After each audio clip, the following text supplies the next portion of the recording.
No one wants to be cynical. No one wants to have an old heart. What you want is the overwhelming sense that you've stumbled into a magnificent and mysterious work of art, also known as your life. What you want is the sensation that you've been participating in an unprecedented phenomenon this entire time, and you're just now becoming aware of it. What you want is joy.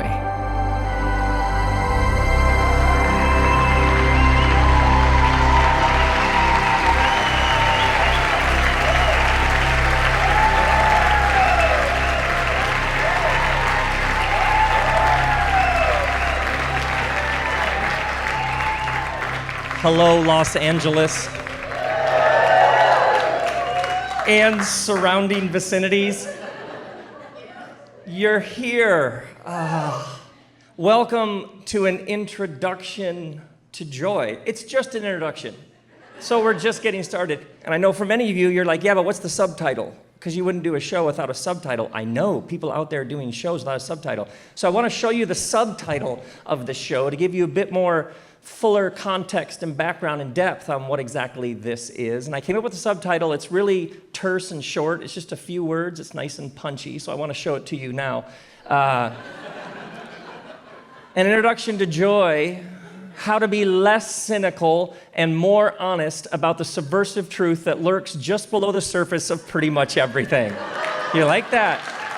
It gets right to the point, gets in, it gets out, does what it needs to do. And then there's often that wonderful soul. We call them the type A. They're the organized, structured person. And right at the top of the show, they're a little anxious because they're like, what is the structure of this thing? You're not just going to like talk about being happy or something. What is this thing here? Will there be significant transmission of content throughout the presentation? So to that person, and thanks for doing our taxes, for that person, what I want to do is I want to show you my entire outline from start to finish so that you can see the whole thing, so there'll be no mystery. You can see where we're headed and then just put you at ease, okay? So here's my outline. We're going to talk about dogs, cats, cars, apples, skateboards, the TSA Instagram account, a fantastic text from my friend Paul, a brief overview of the ancient wisdom book Ecclesiastes, what I saw at Trader Joe's, broccoli, computers, lemons, bugs, and just for fun, we'll wrap it up with a bit about the Day of Judgment. All of the mystery has been taken away. You can see it all right there. And then I have, there are two theses. I have one thesis and another thesis. To sort of undergird the whole happening that you and I are having together. Thesis number one is that cynicism is easy because it's actually quite lazy because it doesn't go far enough. Thesis number one is that cynicism is lazy because it doesn't go far enough. And then thesis two is that joy is different than happy. Happy generally exists in a binary with sad, or a duality. You're happy or you're sad, in the same sense that there is positive thinking, and then there is negative thinking. Joy is something altogether different. Joy has plenty of room for anger, loss, betrayal, heartache, depression, despair. Joy does no repressing, avoiding, or denying. Joy can wrap its arms around the full spectrum of the human experience. It can handle it all. Joy is a fundamentally different way of viewing the entire fabric of the universe. So those are a couple of places that we will go together in this happening that we are in the midst of. But before we cover any of that, let's talk about you. Because I assume you're like me, and you wake up in the morning and you get dressed, a bit like this man that I saw one morning. Let that guy give you a gift. I saw him, and I wanted to see the decision tree on this outfit so bad. What should I wear this morning? Shorts, definitely. Which ones? The tight ones with the stripes. Of course. Shirt? No shirt. Oh, you go on with your bad self. Which shoes? The Dayglow runners. Socks? How about those cut-off black business socks? Because we're going to a meeting. Let him be the gift that just keeps on giving. Now, let's start the day by juggling. Of course.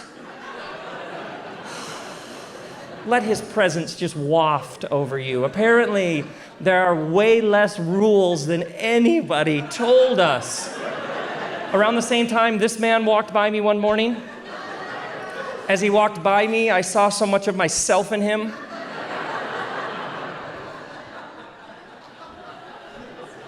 You would have done that joke too. That one's just right there. Yeah. That's what you do with that joke rhetorically. Tell the joke, get the laugh, even though it's lame, then stand back from the joke and let everybody know that you're above those sorts of jokes, and then you win both ways. We're going to win all night long both ways, everybody. This is how this is going to go down. But here's the thing. He walks by me like this. Are you with me? Like he wasn't wearing a mirror suit. Terrifying. That's the rule there. If you're gonna walk around in public in a mirror suit, don't acknowledge that you're wearing a mirror suit and watch people just drop left and right, catatonic. So, I assume you're like me. You wake up in the morning, you have this body located in space and time. Probably the first thing you do, like me, is you get dressed. And then in our house, we have a dog, so the first thing is the dog needs to go outside so the dog can do dog things. One morning, I'm out in the neighborhood, and somebody in my neighborhood can't take their dog out for a walk because their dog is missing. So they put up those lost dog signs on lampposts like people do. Actual sign in my neighborhood. Layla Harmon, 4-pound Yorkie teacup. She's like our child. If found, non-GMO biscuits only. Non-GMO biscuits only. Welcome to West Hollywood. Oh, she's like our child. I wanted to find this dog so bad. Not because I wanted to see a reunion of Master and Canine, but because I wanted to call the number, say I found Layla Harmon. And wouldn't you know, she just loves Doritos. She has the cutest little orange mustache. She's on her third bag. It isn't even 8 yet. Now, my family, we had this dog that we loved for years, and he got really, really old, and we had to take him to the vet because at the end, they had to put him down. So they took us into this room that had like boxes of Kleenex and pictures of live dogs on the walls. And then they put him to sleep, and then we went out in the parking lot of the vet, and we all cried, and then we went and got pizza. And so, that's a weird story. So I'm watching my family to see how long before a cry arises within the clan tribe. It's time for a new dog. About a month before there were murmurings, we should probably get a dog. Now there's a dog rescue in our neighborhood, which is fantastic. So we all walked over to our local dog rescue, which is called Barkin' Bitches. So we all go,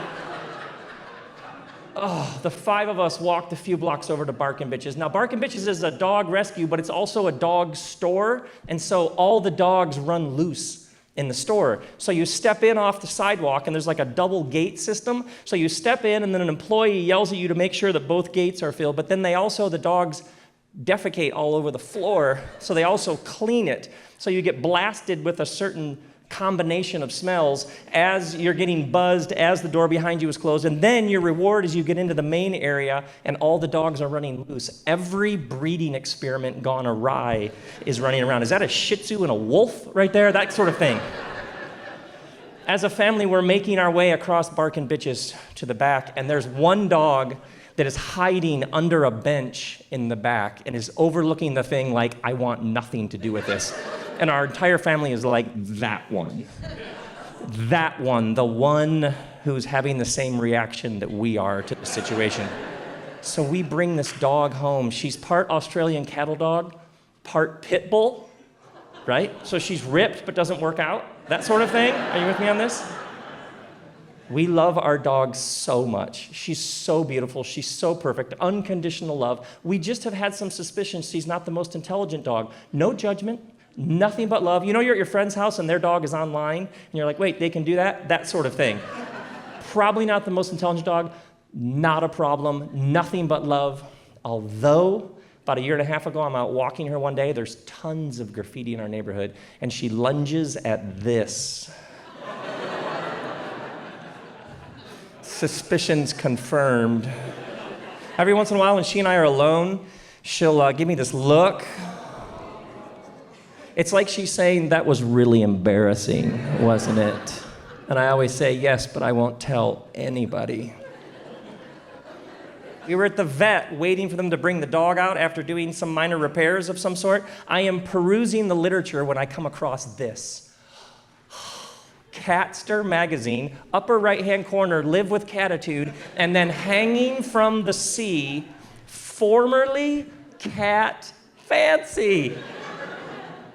There was a meeting.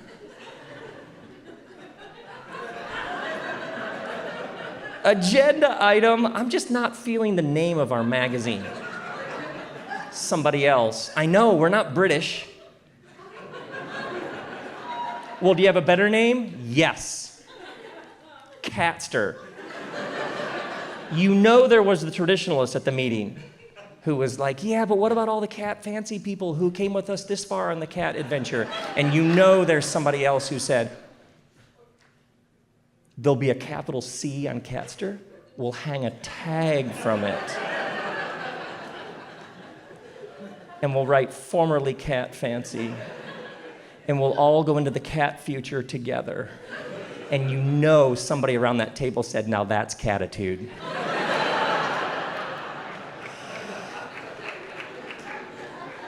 If you want joy, lower the bar. It's all around us. So you're like me, you wake up in the morning, you get dressed, maybe have some breakfast, maybe you have to walk a dog or take care of some animal in your house, and then I assume you go and do whatever it is you do in the world. I assume you have some sort of transportation. I noticed this car in my neighborhood, and after like 1 year, 2 years, 3 years walking the dog and passing this car one day, I'm like, I don't think that car ever gets driven. And then I walked up close, and I was like, no, that car never gets driven.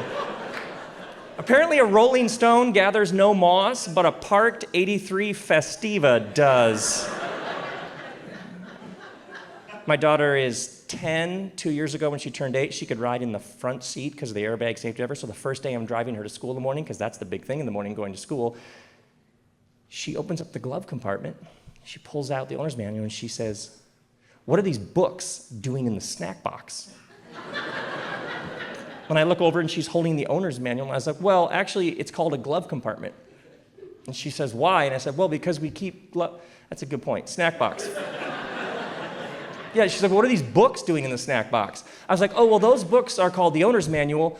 If the car were to break down, I would take those books out and I would begin reading them so that I could learn how to... Do you ever not believe yourself?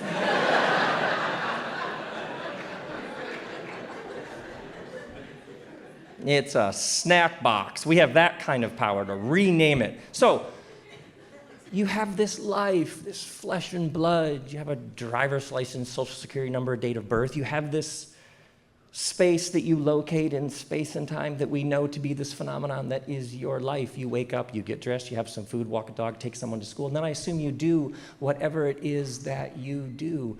Maybe you're a professional skateboarder. And obviously, if you're a professional skateboarder, the goal is to have your own signature model pro deck with your name on the bottom. If you're Dennis Bushnitz, the legendary skateboarder, and you ride for real skateboards, this is a great moment when you get your pro model board. But the problem is when you see the bottom of the board and you realize they misspelled your name. So what do you do if you're a professional skateboarder and they misspell your name? Well, apparently for Dennis Bushnitz, you release a super limited Dennis Bushnitz typo edition from Earl Skate Dorbs.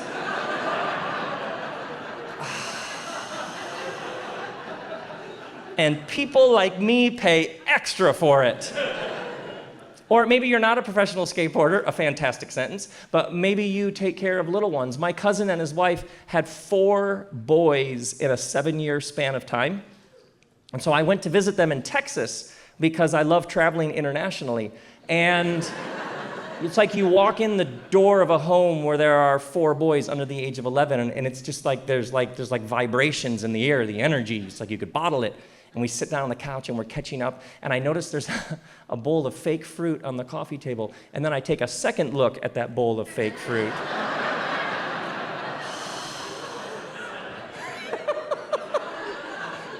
And suddenly I'm so happy for them. If you have 4 kids under the age of 11 and you have fake fruit within arm's reach and there are no bite marks, I challenge your commitment to parenting. No curiosity whatsoever. By the way, small observation, bite marks in multiple apples. Apparently the first bite, this one's dry, I should keep going. Ugh.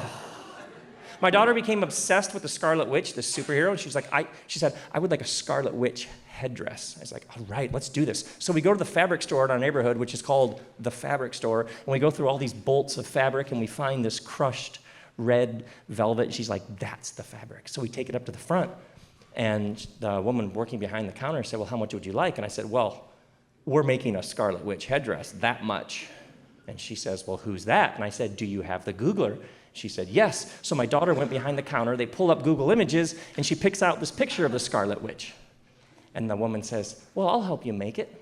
And the other woman says, that's okay, Brenda, I'll take it from here. And the other one says, actually, Katie, I was gonna make a cardboard template to get the dimensions right. And the other one says, yeah, that's why I've already laid out the cardboard here, as you can see. And then look at those faces, game on. I walked out of there with 2 Scarlet Witch headdresses for $6. There is this thing that happens, and the more routine, average, and everyday it is, the more the person could just go through the motions. There is this thing that happens when somebody could have just phoned it in, but they don't, and they throw themselves into it. And they're here and nowhere else. It does something to you. And the more average, the more everyday it is, the more it's just in the sort of course of life. They could have just, yeah, here, on your way, but instead, they're fully present in this place and nowhere else, giving it everything they have, and it moves you in some place in the soul. It's like something sacred about it, something holy, something profoundly inspiring. Speaking of inspiring, TSA has an Instagram account.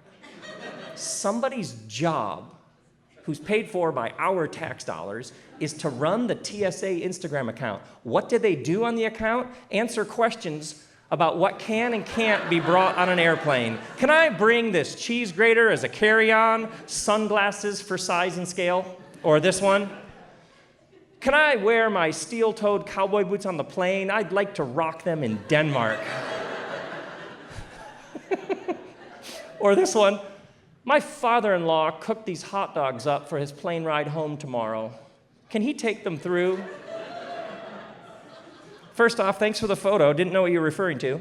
Second, 8.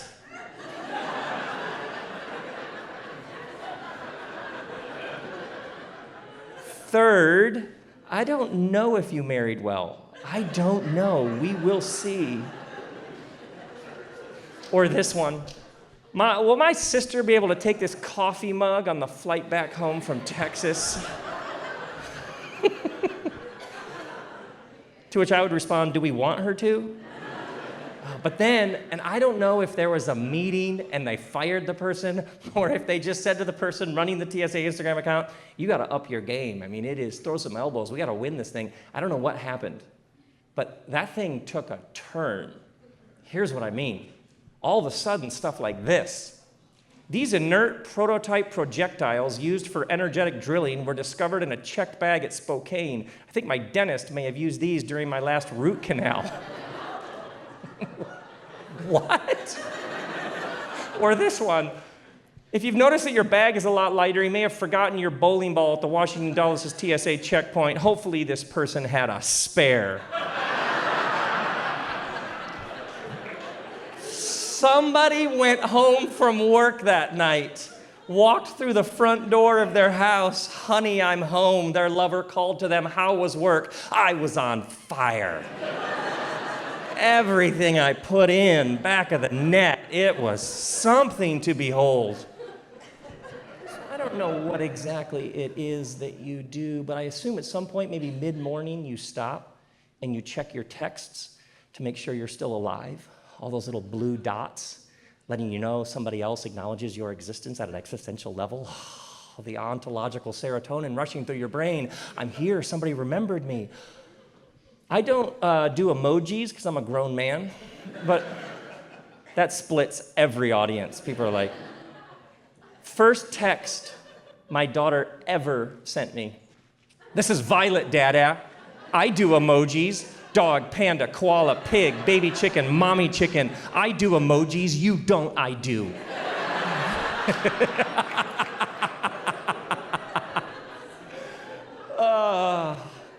So Kristen and I have been married for 25 years. We have a 10-year-old girl, 9-year break, 19-year-old son, 21-year-old son. My 19-year-old son, he started playing guitar when he was like 14. By the time he was 16, he's organizing his own tours of the country.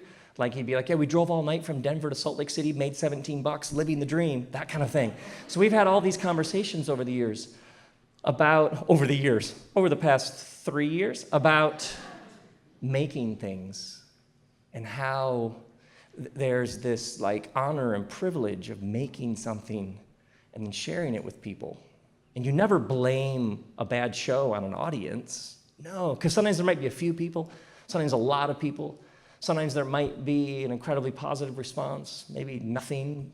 No, you decide ahead of time that it's going to be great, that you're going to give the biggest gift you can, and then you go out and you do that. That's how it works. The joy is in the giving. So he and I, we've had endless conversations about this. But then sometimes what happens is Kristen and I, we'd go to a show and we get there and be like, so you guys about to go on? And be like, well, there was a problem with the opening band and the sound check. So we were going to go on at 9:30, but now we're going on at 1:15. And Kristen and I would be like, we love you so much, just not that much. So one night I'm texting him to get a more accurate idea of what time they're actually going on. And he sends me this text. Anyway, you could bring some deodorant to the show. Thank you so much. I respond, yes. He responds, there are 4 people here. Anybody feel that deep in the soul? There are 4 people here.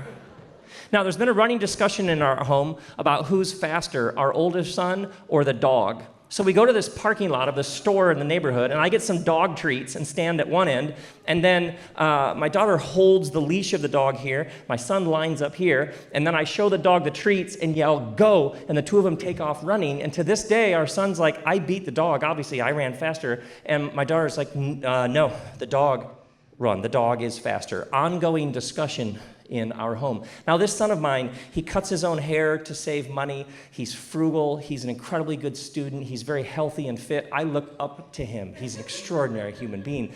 Never oversleeps, incredibly responsible. Last year at university, he oversleeps one morning. This never happens to him.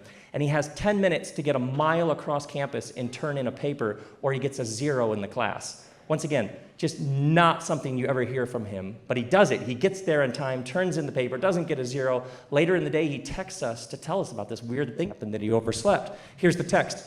But if I had overslept like 10 more minutes, I might have got a 0 on the final. I don't know why my alarm didn't wake me up. Kristen responds, wow, that's so scary. I bet your heart was beating so hard. He responds, I know how fast I am, so I actually wasn't too worried.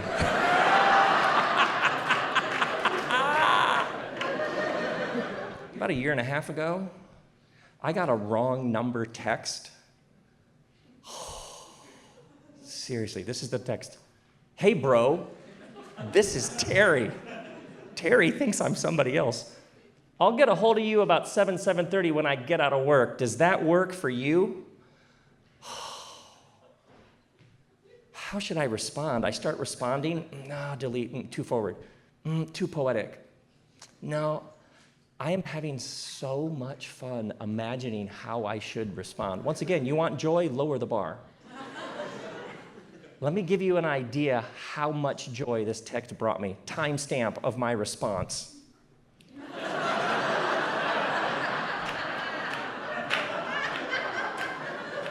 Can you do the soul math on that? 7 hours of suspended bliss practicing possible responses. Finally, whoa. I mean, Terry's gonna get out of work in a couple hours. I gotta get on this. So allow me to show you my masterpiece. Perfect. I'll have the cheese done by then. Right before this tour started, my friend Paul sends me a text. No, hey, how you doing? How are Chris and the kids? We should get together sometime. No preamble, prologue, postscript, nothing. Just a picture and then a paragraph. Up pops on my phone this picture. So, smoking a cigar, bare-chested in this backyard or the Garden of Eden, it's unclear which. Something about this scene made him think, I should text Rob. And then this paragraph. I remember as a young teen seeing this old dude in the mall walking around in Bermuda shorts, dress shoes with 2 different dress socks, and a non-matching shirt with a disheveled, unshaven look eating yogurt. I felt bad for him. I now realize he entered the old dude phase of Nirvana called I Don't Give a Shit. It's totally awesome. I love getting older, fatter, lazier, grouchier at the right stuff. It's a good season. Your best stuff is still a decade away.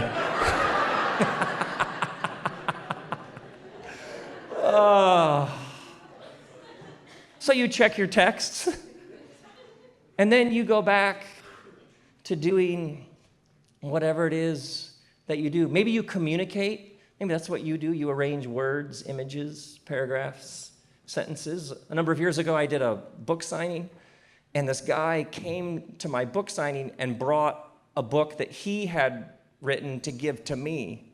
That's not how it works, fella. He waits all the way through the line, comes up, he finally gets to the front of the line, and he just drops his book down on the table between us. And I'm thinking, whatever. And then I take a look at the book.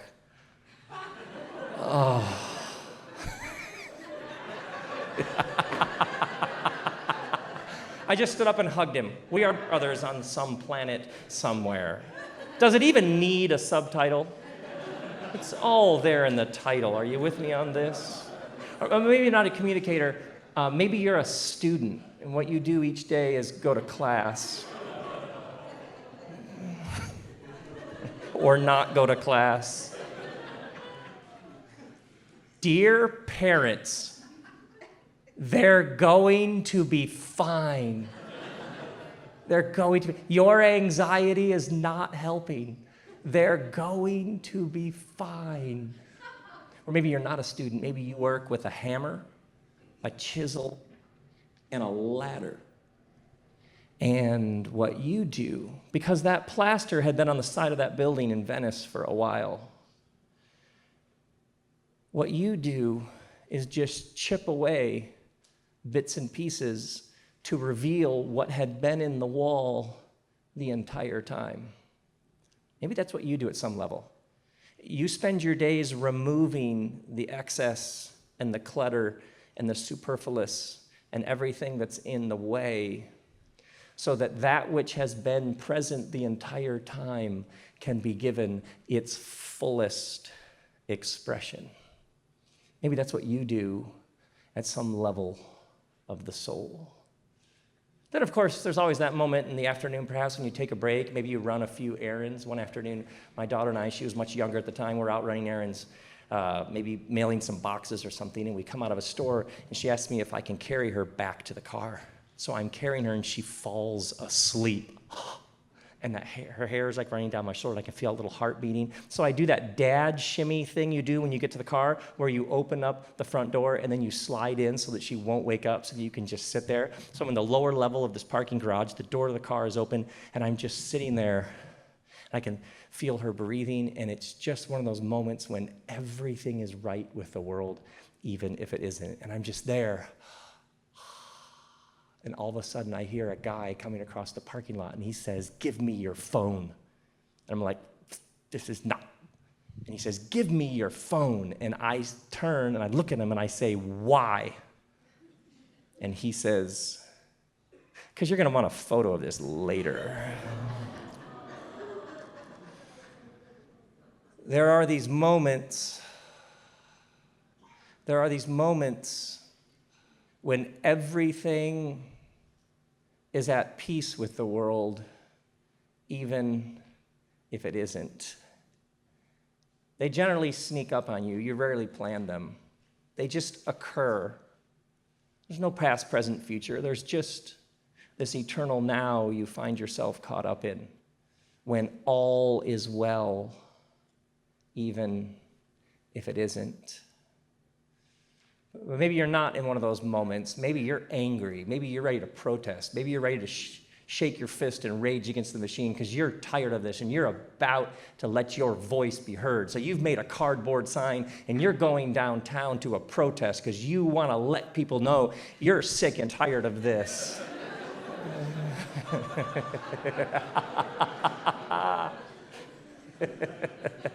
Not usually a sign guy, but geez. Or this cosmic grandma that we all love. Yes. Or maybe you're not asleep, and maybe you're not angry carrying your sign downtown. Maybe you're Daquan, and you're just giving us the gift that you give us.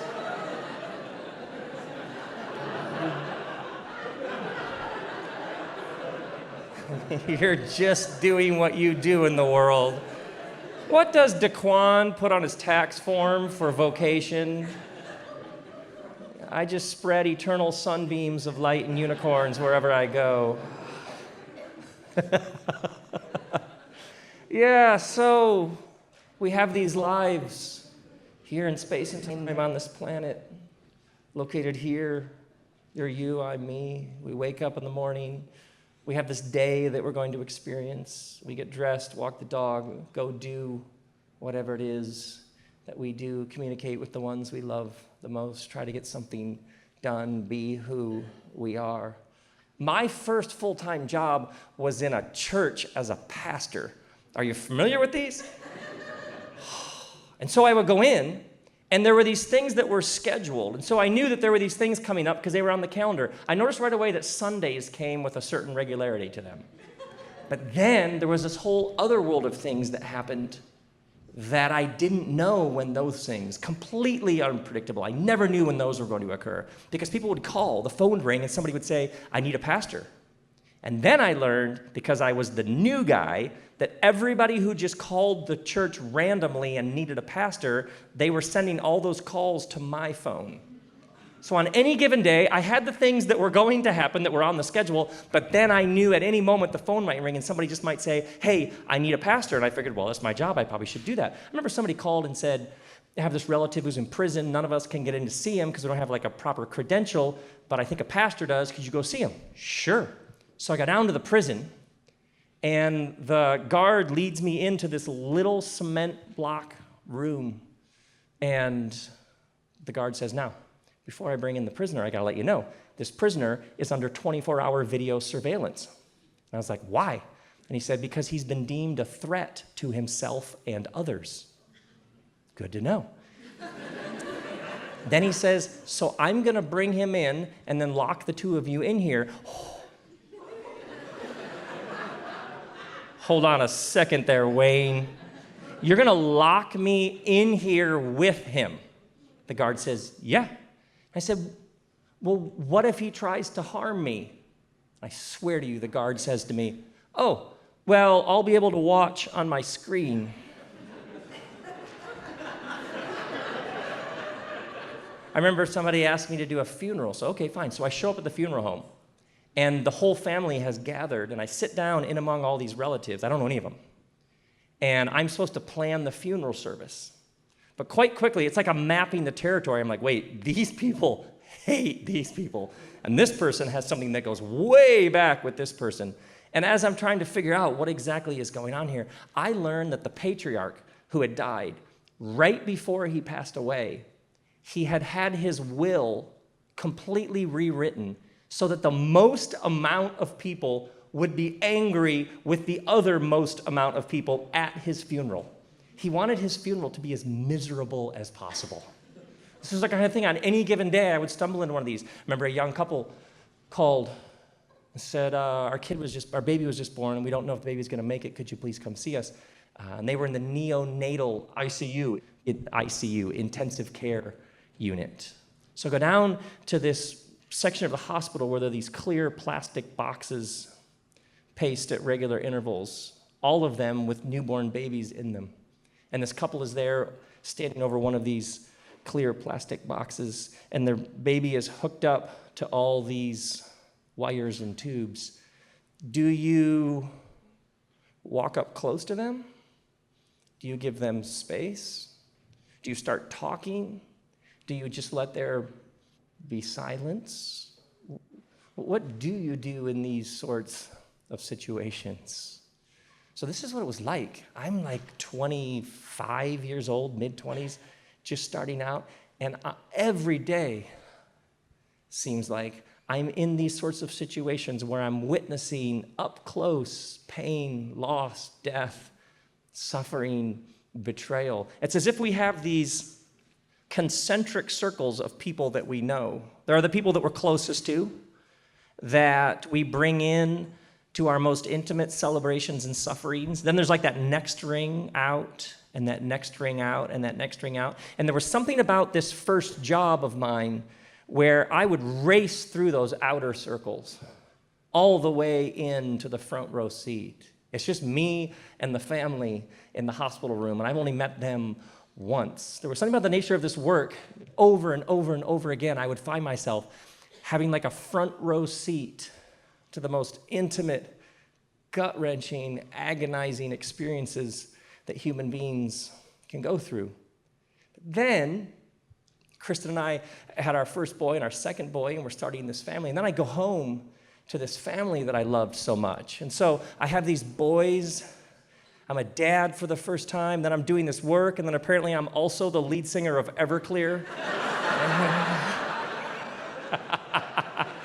Will the real Slim Shady please stand up? Some of you are like, Rob Bell, mention the hair. Second that photo went up, mention the hair. So I'm in one of these situations where I'm in a tight space with people who are in great pain. And then 3 hours later, 47 minutes later, I'm stepping through the back door of the house. I'm home. How am I supposed to have a meal with these people that I love the most in the world when I just saw that? How am I supposed to be here, present, enjoying this with the ones I love when I know what that family going through tonight? And more, it became like this struggle, like this tension. It was like I was seeing these things up close. It's like my heart could barely do it. But then I also had this life I was living with my family, and I wanted to be in it and be present to it. It was like there were these two spaces in my heart, and it was like they were competing, or stretching my heart. It's like my heart couldn't contain the depth and immensity of what appeared to be these opposing forces and experiences, like diametrically opposed to each other. It became like the dominant question of my life. I don't know how to do this. How do you live in this world that can break your heart so quickly like it does and have any semblance of joy? How do you be here with all that comes with it and actually enjoy it? Is this even possible? And this became like a like a line of inquiry, like a quest, like a hunt, like a driving question of my life.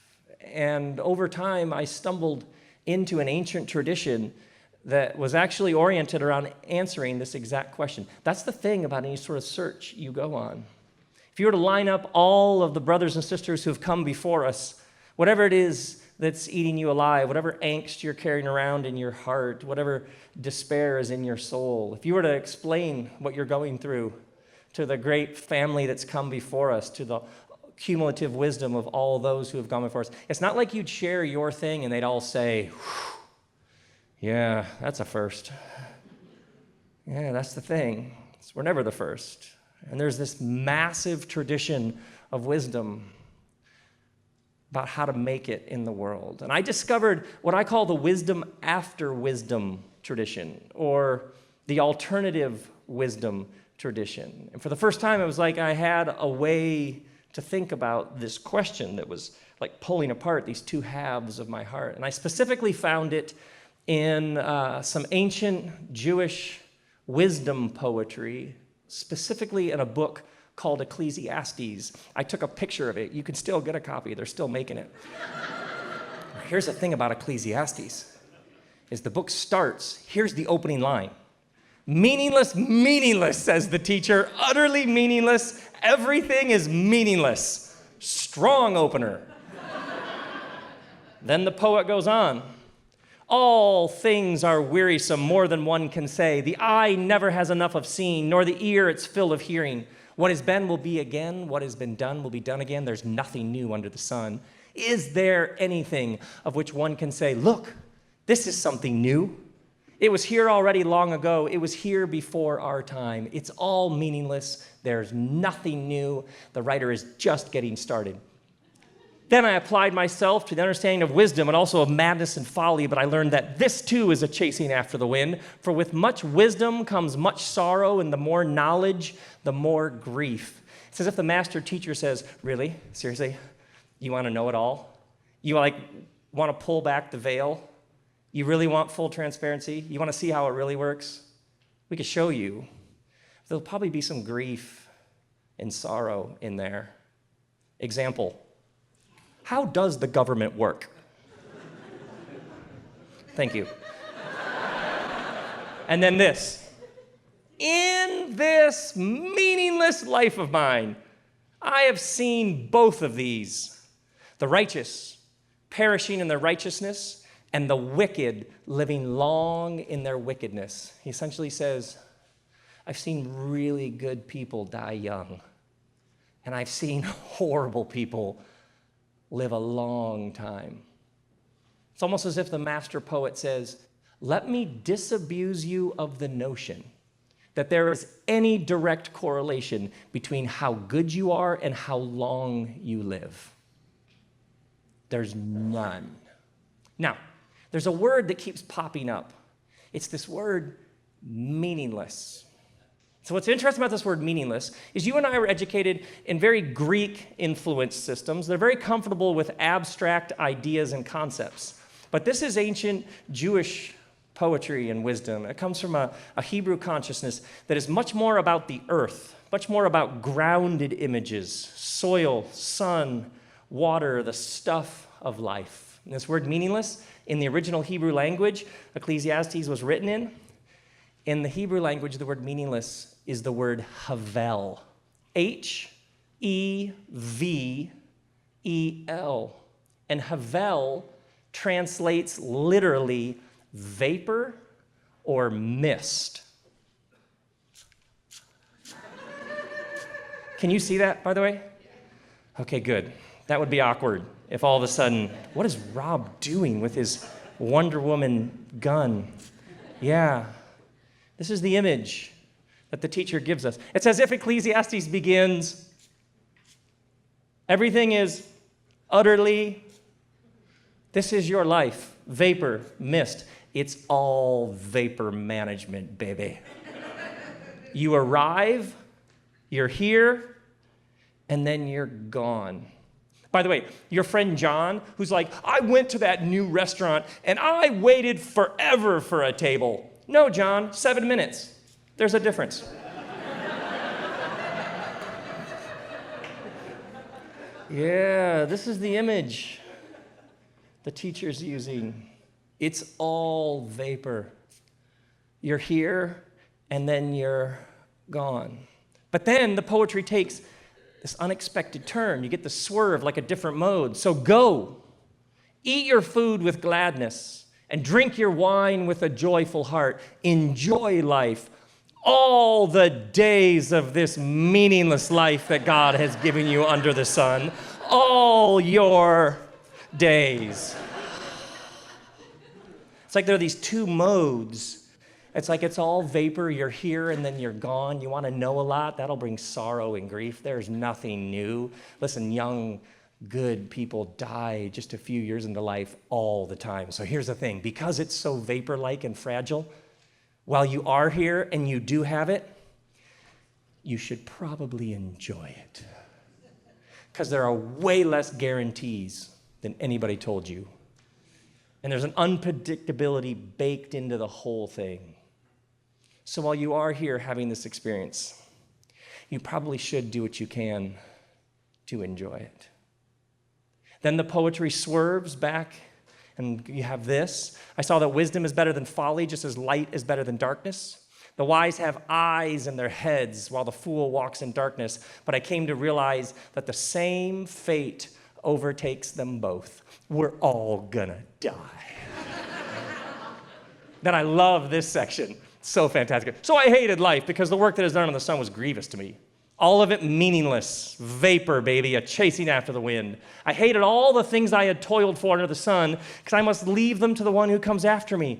And who knows whether that person will be wise or foolish, yet they will have control over all the fruit of my toil into which I have poured my effort and skill under the sun. This, too, is vapor. Essentially says, I could stack it up nice and tall, but then the moment I die, somebody else will be in charge. Who knows if they'll know what to do with it? In other words, have you met my son-in-law?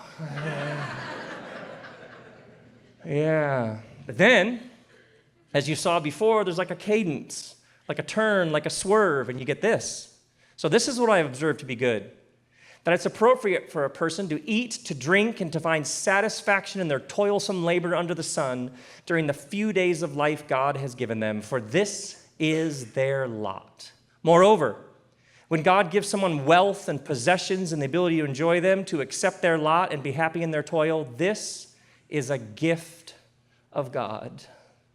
You're just here for a moment. It's so vapor-like. It's so fragile and fleeting and temporal and temporary. So you should probably enjoy it. And if you could find something meaningful to give your energies to, you should probably do that. And if you could find something that brings you some sort of satisfaction, you should probably do that. Because you're just here for a brief period of time. It's all vapor management. And then it swerves, and you get this other section. You get the first mention of the word evil. I've seen another evil under the sun, and it weighs heavily on humankind. God gives some people wealth, possessions, and honor so that they lack nothing their hearts desire, but God does not grant them the ability to enjoy them, and strangers enjoy them instead. This is pure vapor and mist, a grievous evil.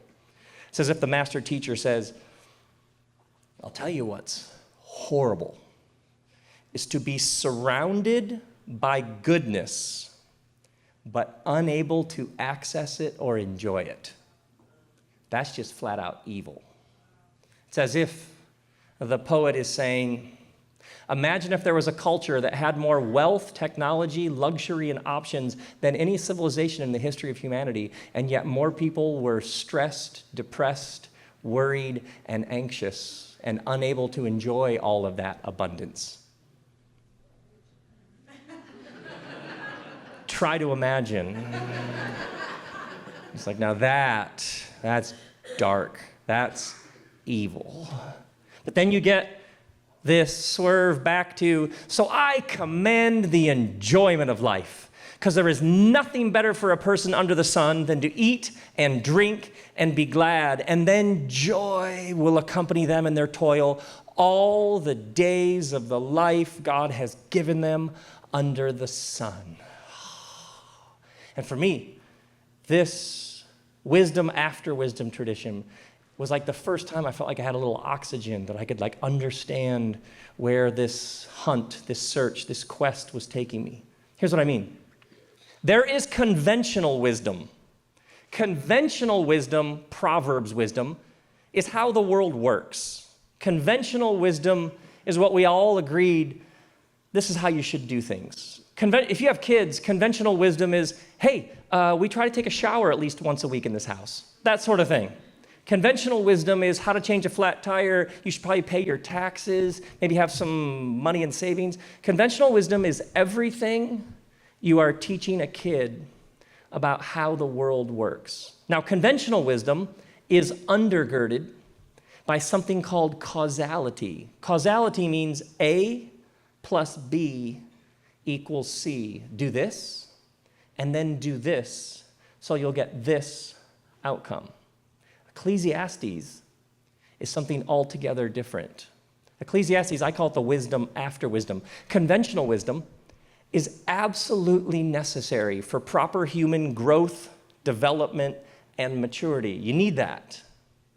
Ecclesiastes wisdom is for everybody who played by the rules of conventional wisdom and still got burned.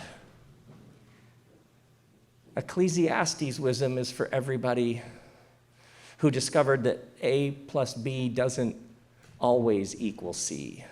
You took good care of your body and then got that diagnosis from the doctor. You were faithful and true and then found out they love somebody else and they're going to start a life with that person. You were a good business partner and you kept the books clean and now they've left town and taken the money with them. In some ways, to resonate with wisdom after wisdom, you have to be far enough down the road that you've lost some ones that you love who were way too young to leave us. Anybody know what I'm talking about? You've brushed up against the unpredictability of life, how fragile and tenuous it actually is. And that's where the master poet in Ecclesiastes comes in and says, this whole thing is so fragile. It's barely hanging on by a thread. It's really wobbly. There are way less guarantees than anybody told us. There's an inherent unpredictability baked into the very fabric of the entire experience we're having. So here's the thing. You don't know if tomorrow's coming. Being good isn't going to get you more days. So here's the thing. Right now, you should probably enjoy it while you have it. Because we're all going to die. We should probably have another round. This for me, it was like, I'm starting to get some relief. Yes. It's not that these two experiences that I was having are competing in my heart. The one informs the other. I've seen how fragile this is and how it can break your heart. And what that does is inform the other. So I'm going to enjoy it while I have it. This began to help me understand this question that I'd had for so long. And then in the spring of 2008, I get this email. And this guy says, we're doing this event with the Dalai Lama and Bishop Tutu, and we want to put them on a stage with you and a couple of other people because we want to see what would happen. And I was like, I want to see what would happen. So I go do this event with Dalai Lama and Bishop Tutu, and they said, now, before the main thing, we want to have a breakfast where you all can get to know each other. So I'm there in the front of the room, so excited. And Dalai Lama comes in from the back corner, and Bishop Tutu comes in from the other corner, and they meet right in front of me. And they meet, and I didn't know that they're longtime friends. They meet, and they hug each other, and they begin tickling each other and giggling. I will not make the noise that they made in public. And I'm standing right here with this sort of, what is protocol in this particular situation? Do I like group hug? We're getting the band back together. Let's do this, fellas, that sort of thing. So I did what every single one of you would have done. I took a step back, pulled out my phone, and got a picture. Then they sit down in these two chairs facing us, and they start talking. And it's like Dalai Lama pauses at one point, and then he says to Bishop Tutu, "Have you gained weight?" Bishop Tutu does this rant about how God is like a mother, and how could a mother ever forget the one that she birthed? And Dalai Lama's like, "Ooh, that's fresh." What is this? I'm shocked and stunned and caught off guard. It's that thing where you're like, wait, I wasn't expecting this, but then you have to go backwards and go, well then, what was I expecting? It's like, why is this so shocking? What did I think? I was like, oh, I thought this thing would be heavy, because these two have seen the worst that human beings can do to each other. I pictured they'd sort of come in with this heavy, like, think about Dalai Lama. The Dalai Lama is in exile. Exile is when you can't go home. Yeah. So I had pictured, like your friend Chuck, he's like, man, I got some haters giving me a hard time about Bernie on Facebook. Yeah, Dalai Lama has some haters. China. China, right? Your Aunt Phyllis went full Fox News at Thanksgiving, and you're still sort of recovering. China. So I had pictured they would come in with this sort of weight of the world, like it's tough out there, like, DL, it is dark out there. I feel you, Toots, but we got a soldier on. Toots, that stays in the show. I pictured it would be this like, but you just got to light a candle in the dark, and we got to just lock arms and fight the fight together. But instead, they're all over the place it's some good riffs they're pulling out. It's funny, and I want to say light, but I have this moment sitting there with them. Oh, there is a lightness that comes from ignorance, indifference, and naivete. There is a lightness, that pop song, Turn It Up, Baby, Baby, that doesn't acknowledge the sorrow, pain, anguish, and heartbreak of life. Then there is that thing that happens when you move from lightness into heaviness of life. You experience your first dark night of the soul. It's like being held under by a wave. It's like suffocating. It's like being pulled into a vortex. We generally resort to images and metaphors to explain these experiences. We brush up against that existential shudder. It sends a cold shiver down the spine. We lose our taste for life. There is that heaviness that makes us wonder what the point of any of this is. There is that heaviness. But watching the two of them, I have this moment of, but if you go all the way into the heaviness, apparently you come out the other side into some sort of lightness on the other side of heaviness. There's a lightness, then a heaviness, but apparently there's another kind of lightness on the other side, a lightness that does not come from ignorance or indifference or naivete, but it's fully informed of how this thing can stomp on your heart and choke the life right out of you. And what happened is all that heaviness alerted it to the sacred, precious, vapor-like nature of this experience that we're having. And this lightness says, yeah, I know how dark it can get. I know how painful it can get. Yeah, that's why I'm going to enjoy it so much while I have it. Are you with me on this? There is some sort of lightness on the other side. Oh, this is why joy is not threatened by pain, loss, angst, betrayal. Joy wraps its arms around the full spectrum of the human experience. Joy never denies, it never represses, it never avoids. When we bring each other long lists of all that's wrong with the world, joy never is like, no, that's not how it is. Joy, yeah, yeah, oh yeah, and that can happen, and that could happen, and that did happen, and that could get even worse. Yeah, that's why we're enjoying it so much right now, because we know how fragile it can be and how it can go south on you so fast. Yeah, joy never needs to repress because it wraps its arms around the full spectrum. This is why cynicism is so easy and lazy. Cynicism dips its toe in the pool of the heavy. Cynicism skirts the outer edges of the heaviness of life. The cynic goes on that rant or that riff, right? You know what I'm talking about? That's lame, and that's just derivative of that, and most of the stuff on Netflix is mediocre, right? You know what I'm talking about? Just that, like, oh, God, they're at it again, just lame. Everything is just held at a distance and picked apart. The cynic is a recreational user. They flirt with the heaviness. They move around its exterior perimeter, but the joy is found in going all the way into the heaviness of it so that you can come out the other side. The proper response to the cynic, whether around you or within you, when the cynic launches into that riff or that rant, is to stop them and say, oh, no, it's way worse than that. We're all gonna die. Don't stop there. The whole thing is hanging on by a thread. It is vapor management.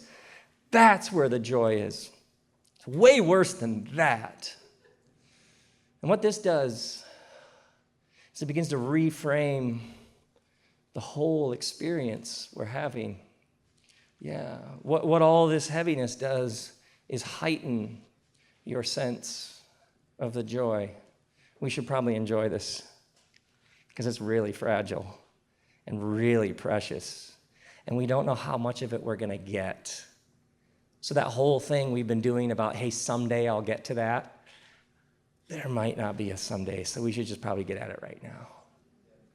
It's like the master poet in Ecclesiastes says, you should probably enjoy it, and if you could find something meaningful or satisfying to give yourself to, you should probably do that. It's way too vapor-like to hate your job. Are you with me on this? What were you thinking? That maybe just down the road you'd sort that out? Who knows? We're all going to die. There's no guarantees along these lines. That's what joy does. Joy begins to reframe the whole thing. It takes all that heartbreak and loss and acknowledges it, never avoids it, never swerves around it. Yeah, that can happen. That happened to you. Yeah, that could get even worse. Yeah, but we're here. We're here. We're here. So, and the technical word is this. Here's how you spell it. Yeah, the reframing, that's the business right there. How you frame it shapes what it even becomes. Here's what I mean.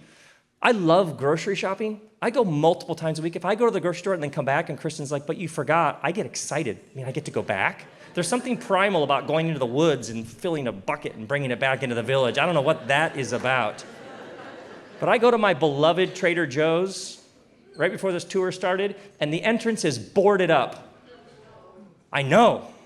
Existential horrors. But then on a shopping cart right nearby, today's entrance is this way.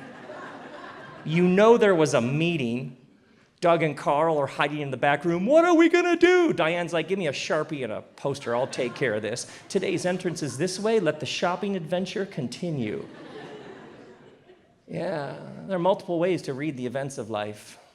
That's what joy does. It reshapes it. Today's entrance is this way. That's how joy works. Joy knows that if a rocket goes overhead and you're out on the sidewalk with your family and people are walking around, joy knows to stand on the sidewalk and say, rockets, rockets. And if no one else is, you just keep going, rockets. The future let me down. I don't have a hoverboard, but rockets. Joy has no shame in repeating itself. Rockets, rockets. Joy knows if you're driving to Las Vegas,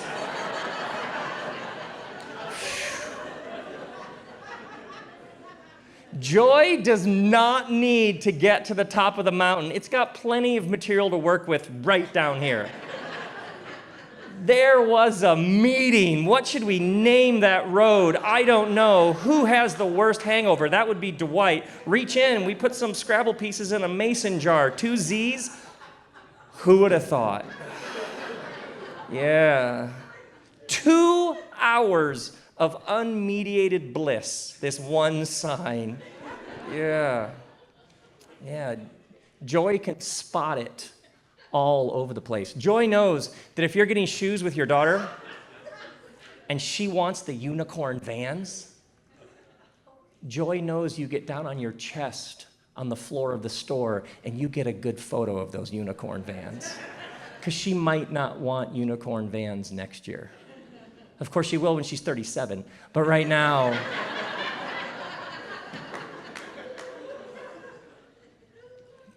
Joy knows to get down on the floor and get that photo and be here and nowhere else. Because if you're here and nowhere else, because this is all we have, then there's the chance that we won't be one more parent years later saying, oh, it flew by so fast. Because it didn't.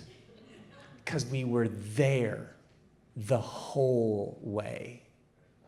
Joy messes with the space-time continuum. Joy reveals that time is bendy. It's actually a persistent illusion. There's an eternal now way beyond past, present, and future. Joy slows the whole thing down because it understands that we're here and we're nowhere else. That's what joy does. By the way, when Jesus talked about eternal life, he was not talking about the endless extension of time or duration without limit, time that just goes on and on forever. A first-century Jewish rabbi talking about eternal life would not have been talking about time that just goes on and on and on and on. By the way, if you were surrounded by goodness, but unable to access it or enjoy it, and then you were frozen in that state and given life that goes on forever in that state, that would not be heaven, that would be hell, a form of endless torture. Eternal life was always understood to be a particular experience of time in which you brushed up against an eternity, an infinity that encapsulated all of what you know to be past, present, future. You actually do this from time to time. You're with the ones you love the most. You're having one of those experiences that is the best of life, and you lean back from the table after a long meal and you say, this is what it's all about. What do you mean when you say this is what it's all about? Well, let's speculate for a minute. Imagine what you do is in that moment, you are taking all of the best that you have ever experienced, and you are anticipating all of the good that you will experience, and you are recapitulating it, capturing it, absorbing it, and collapsing it into a moment that encapsulates the best of all that you have experienced and anticipate experience, and saying this moment somehow contains all of it, and I'm here, and I have no desire to be anywhere else because everything I could ever need is right here. You are brushing up against some sort of eternal now, I imagine. Very clever of you. That's what joy does. That's what joy does. It takes you to some other place in relation to time. Joy knows that if you pass by a business like this, and you read something like this, it's telling you something about the fabric of the universe. Because what joy refuses to do is those lazy, negative generalizations, such as, everybody in business is just in it for the money. Actually, not everybody in business is just in it for the money. Are you with me on this? So what happens is joy gets good at spotting the exceptions. So at first, a bit of light there, a bit of light there, a bit of light there. It's dark, and you saw this, and you saw that, and you saw that. Joy resists those negative generalizations. How come nobody is interested in civil political discourse? Well, you just asked, so at least one person is. It's seen too much. And so at first, it's just spots of light, and it's all dark. But over time, you've seen so much, you begin to wonder, or is it light, and there's just a few clouds in the way? Because joy has seen it here, and seen it here, and seen it here, and seen it here. Joy knows That if you're in Oklahoma and a man comes up to you and says, I have a gift for you, and he hands you two things, you say to him, what are they? And he says, they're guitar picks. And you say, they're guitar picks. He says, I made them for you. And you say, what did you make them out of? And he says, coconuts. And you say to the man, you made guitar picks out of coconuts? And then the man looks at you like you were born yesterday and says, yeah, all you need are coconuts from Walmart and a belt sander.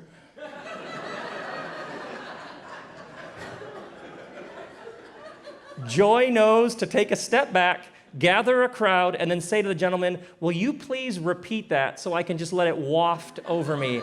Apparently, all I need are coconuts from Walmart and a belt sander.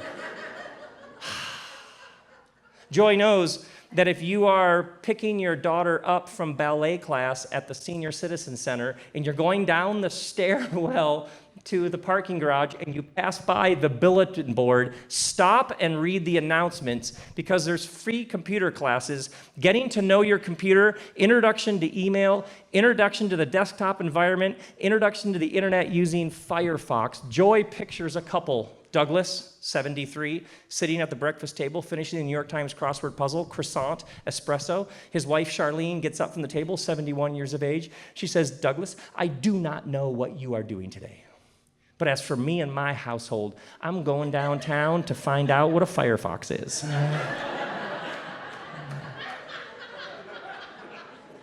Because there are these moments when it feels like the thing passed you by. There are these moments when you settle. There are these moments when you decide that you're too old. There are these moments when you decide that you can't start over. And then there is this rebellion that arises in your heart. No, I want more. I'm fine starting over. I'm fine being the rookie. I'm okay learning and falling flat on my face. I want more out of this vapor. Joy gets really good at spotting those little rebellious moments when you could just let that pass you by and decide, I guess that's for the kids, but something within you says, I want to email cat videos to the grandkids. Yeah. Joy gets really good. Joy's like a musculature. You can get better at it. Spotting those moments when life, in all of its diversity and surprise, bursts forth. Something new gets created. Joy knows that if the farm co-op delivers a box on a Thursday morning and the list says that this is cauliflower, if this is cauliflower, you and your lover dance in the kitchen because we're going to be okay. Joy knows that if you're leaving the house and there's this bug on the front rocks, the blues, the greens, the purples, the colors. Joy has no shame repeating itself. When you were a kid and you got that 64 box of crayons and you opened and closed the lid because that smell of wax gave you a little contact buzz. Colors. Joy knows we have this lemon tree beside our kitchen. We don't know whether our lemons are happy or angry. We don't know whether they need a therapist or a dance floor. I just know that when someone says, well, when life gives you lemons, I'm like, you haven't seen our lemons.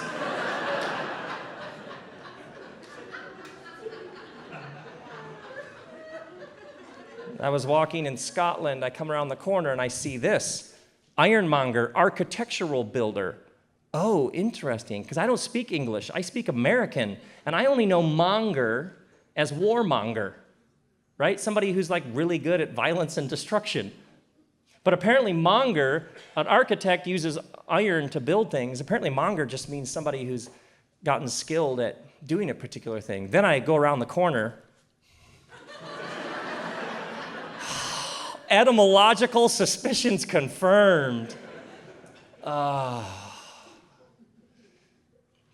I think that's why we gathered tonight, so that I could invite you to become a joy monger. You can get good at this. It does not come from avoiding the pain of life or repressing or suppressing the heartbreak that comes our way inevitably. It comes from going all the way into the heart of it and embracing the fragile, tenuous, uncertain nature of the whole thing. There's a vapor-like, mist-like dimension of this experience we're having. The joy comes when you fully embrace this. I'm just here and then I'm gone. So while I'm here, I'm going to do everything I can to enjoy it. And if I could find something meaningful or satisfying to give myself to, we should probably do that.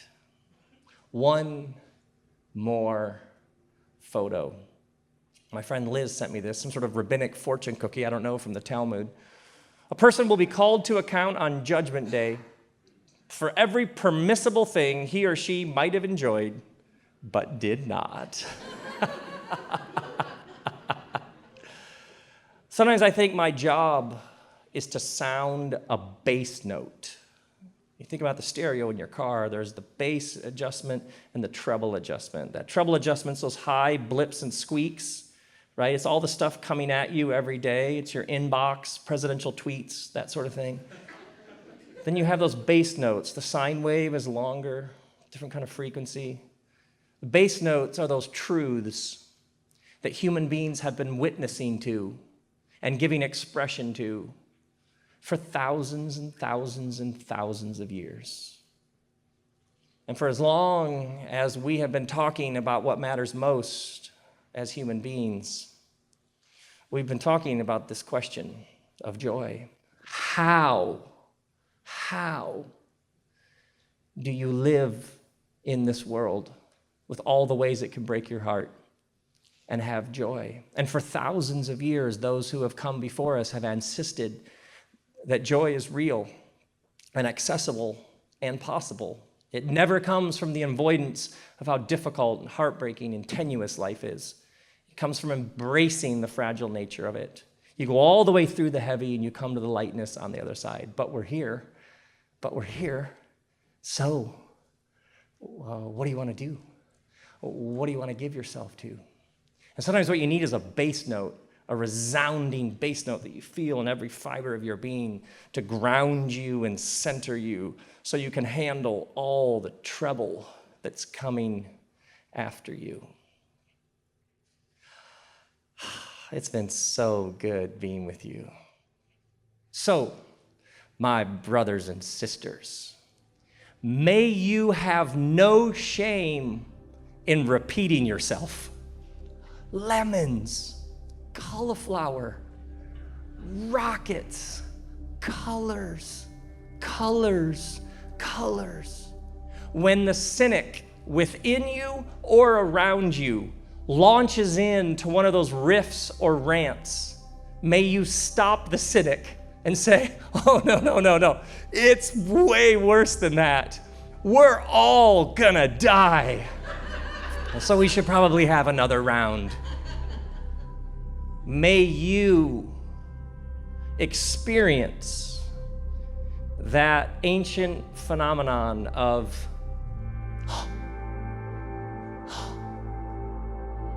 may you become a joy monger, because you can get good at this. You don't need to go to the top of the mountain. There's plenty to work with right here in the valley. And may grace and peace and joy be yours every step of the way. Thank you. Good night.